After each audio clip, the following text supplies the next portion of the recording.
Good Shabbos, Shabbat Shalom, everybody. Today is going to be a little bit different. It's not going to be my own Dvar Torah because my Rebbe, Rav Simon Shlita's, his Parsha share this week really blew my mind, as it usually does, but this in particular, and I just wanted to share it. It was about a 30-minute share, but hopefully I can give it over to you guys very nicely in a few minutes. So here we go. Here we start. So in this week's parsha, we are standing at Mount Sinai and we are receiving the Torah. So there's a pasuk here that says, the verse says that Vayotzei Moshe et ha'am likrat Elohim min ha'machaneh vayetzu b'tachtit ha'har. Moshe Rabbeinu took the nation out to meet with God from the encampment. And they stood at the Tachtit Har, at the foot or the bottom of the mountain. And Rashi brings up two ideas. The first idea is that it means the foot of the mountain. The second idea means, and this is from the Midrashim, that Hashem kafa alehem har kegiyit, or as Ashkenazim will say, kafa alehem har kegiyus, meaning that Hashem held the mountain over their heads like a dome and said, if you don't accept my Torah, I'm going to drop it upon you. Something like this. Kind of a forcing nature, right? Coercion to accept the Torah. It's an amazing idea. Now, Tosfos asked the question that's on everyone's mind. Tosfos in Masech Shabbos, Daf Pei Chet. That's 88. That's Shabbat. That's Tractate of Shabbat, the Babylonian Talmud, page 88a. Asks an amazing question. What do you mean? I don't understand. Didn't we already say Naaseh v'Nishma? We already said, the Jewish people already said, we will do and we will listen. Or Nishma in biblical Hebrew really means we will comprehend, we will understand. Biblical Hebrew laha'azin means to listen. Lishma and Nishma means to understand.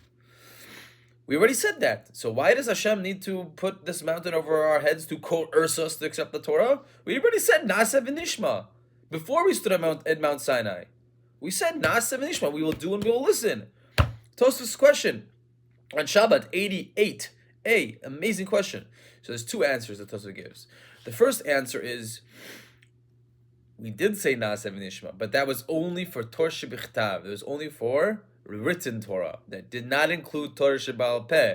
That did not include the oral Torah, the oral explanations of the mitzvot, all the holes that are left unexplained in the text of the Torah. For example, it says to put on tefillin, but it doesn't really explain what they are, how to do them, etc. Things like that. Or it says to keep Shabbat, but doesn't explain which are the forbidden labors on Shabbat, etc., etc.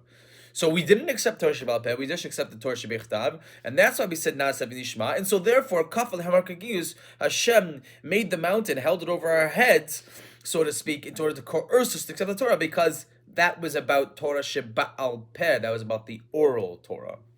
That's the first answer. The second answer Tosfos gives us is, we were late. And that's what the pasuk says. Moses had to take the nation out to meet with God. Why? Because the nation was late. And so therefore, kafal hamarkigis, you better get here, otherwise I'm going to drop this mountain upon you. Coercion to accept the Torah. Amazing. Okay, so the Chasam Sofer actually says something amazing. He says both of these answers that Tosfos gives are actually one and the same. They're the same answer. They're connected. And he uses the Gemara on the first page of the Babylonian Talmud in Masechet Psachim. So what does he say right there? He says down there in the middle of the page, it has the Torah Sheba'al Peh, it has a learning out, an oral learning out about the definition of daytime. So in Judaism, how do we define day? So the first answer that many people will give is daytime starts at night. That's why all the holidays, that's why Shabbat starts at night, and that's why all the holidays start at night. Because the verse says, Vayhi erev, Vayhi voker, Yom Echad. It was evening and it was daytime, Yom Echad, one day. And so one day starts at night. But there are mitzvahs that actually are supposed to be done during the daytime, not at nighttime. Like tefillin and tzitzit, and saying morning Shema, things like that. And what about those mitzvahs? When do those mitzvahs start? Those mitzvahs don't start at night, so when do they start? There's two possible answers.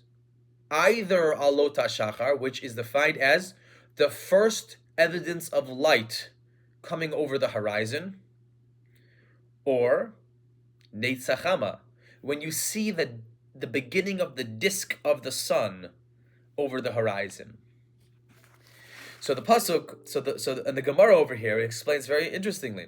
The pasuk says, "Vayikra laor yom v'lachoshech kara laila," and God called the light day, and for the darkness He called night, laila. And from there we know that biblically, daytime mitzvot start as soon as there's light over the horizon. But the Chasam Sofer says something amazing. He says, we knew, because at Korban Pesach, Moshe Rabbeinu taught us that we have to be circumcised before we receive the Torah. And our sons have to be circumcised before we receive the Torah. And so there were boys right before Matan Torah that needed to be circumcised. And so we didn't know Torah Sheba'al Peh because we didn't accept it. The answers are connected. We didn't know Torah Sheba'al Peh. Torah Sheba'al Peh teaches the first light. The first light over the horizon is when you can put on your tefillin and you can do a bris milah, you can do a circumcision. We didn't know Torah Sheba'al Peh. We were waiting for Neitzachama. We were waiting for the sun to appear. And because of that, because we didn't accept Torah Sheba'al Peh, we didn't accept the oral Torah, we were waiting for the disk of the sun, we needed to circumcise our sons before we should have Matan Torah, we were late. So it's because we didn't accept the oral Torah that we were late at Matan Torah, at Mount Sinai. Everything is connected, says the Chasam Sofer. Wow, amazing. So based upon this, Rabbi Akiva Eiger, who was the son-in-law of the Chasam Sofer, Rabbi Akiva Eiger, the great Rabbi Akiva Eiger, he received an amazing question. And the question was this. He says there was a bris. And at the bris, the father was not there because he had passed away. And the moil was the father of the father. So the moil was the grandfather, the paternal grandfather of the baby. He was going to do the circumcision. And the sandik was another man, probably the father of the mother of the baby, something like that. And the question was, who gets to make the bracha? Lahachniso b'riso shel Avram Avinu, to enter him into the covenant of Abraham, our patriarch. So usually, when the father's not there, the sandik makes the bracha. And so everyone thought that Rabbi Akiva Eiger was going to say that, but no. Rabbi Akiva Eiger said, in this case, because the father of the father is the moil, he takes precedence. He gets to say the bracha. And so we should recognize, and we should all be zoicha for many things, my friend. One, we should realize that we are all connected. That if my son does not have a circumcision, it's going to prevent me from receiving the Torah at Mount Sinai. We're all connected.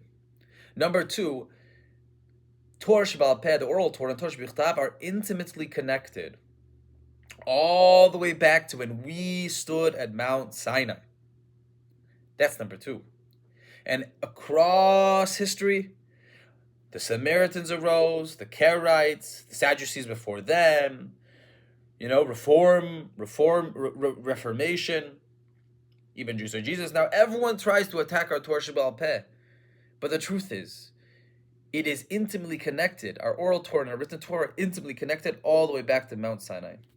And number three, may we all be zoiche to realize that there is a connection between our orla habrit, our actual circumcision, and as the pasuk says, as the verse says elsewhere in Chumash, umaltem et orlat levavchem, and you shall circumcise the foreskins of your hearts.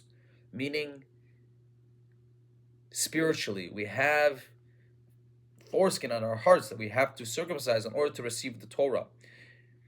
And if you're a Jewess and not a Jew, a female Jew, you also have to be mekayim this. Umaltem et orlat levavchem.